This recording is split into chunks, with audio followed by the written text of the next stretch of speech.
যারা ঈদের ছুটি কাটিয়ে বাড়ি থেকে গন্তব্যস্থলে উদ্দেশ্যে রওনা দিচ্ছেন, তাদেরকে একটা কথা বলি।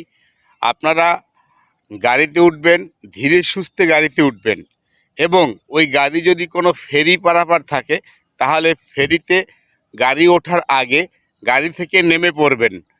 কারণ গতকালকে একটা দুর্ঘটনা ঘটেছে।